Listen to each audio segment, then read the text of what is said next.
Pero ngayon, may bago na silang tambayan. Ay, kumusta? Saan kayo nanggaling? Oh, hindi kayo nag-club? Mula po dito sa Brazil, ako po si Cara David at ito po ang OFW Diaries at mga kwentong Pinoy overseas.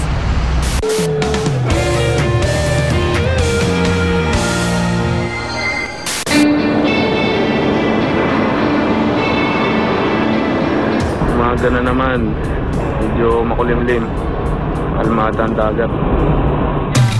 Hindi biro maging isang marino. Buwan hanggang taon ang binibilang nila sa gitna ng dagat.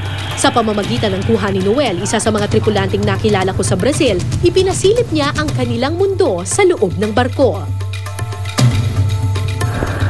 Isa si Noel sa 21 Pilipinong nagtatrabaho sa MV Lowlands Camilla, isang cargo ship galing Panama.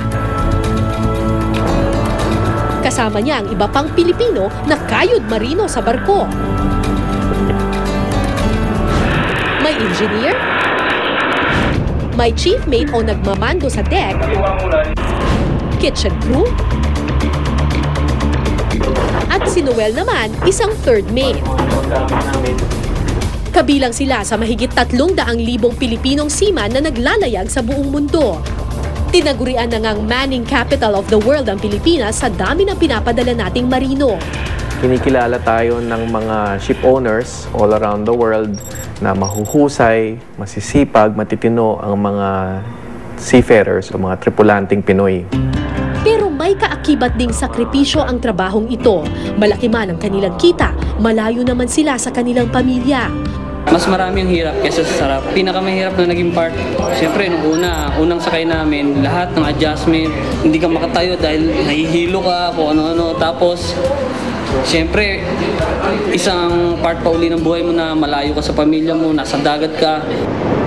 Sa bawat paglalayag, determinasyon ng panlaban ni Noel sa kanyang kalungkutan. Yung iba, lalo na yung baguhan, nahihirapan mag-adjust. Yung iba, medyo bumibigay na, nawawala sa sarili. Pero yung doon papasok yung tunay na pagkalalaki, yung kagustuhan mong maiahon sa magandang kinabukasan yung pamilya mo. Pero ang trabaho'y gumagaan, lalo pa't magkakasama silang mga Pinoy at nagtatamayan. Ayan po, alas 3 na po ng hapon, oras ng merienda para sa mga Pabiota Boys. Sila naman yung nagsisilbing tulay o nagsisilbing pangalawang pamilya namin. Nare-relieve yung aming kalagayan, lungkot. At para sa mga seafarer tulad nila, ang pansamantalang pagdaong nila sa lupa ang tanging pagkakataon para makapagpahinga sila mula sa kanilang buhay sa dagat.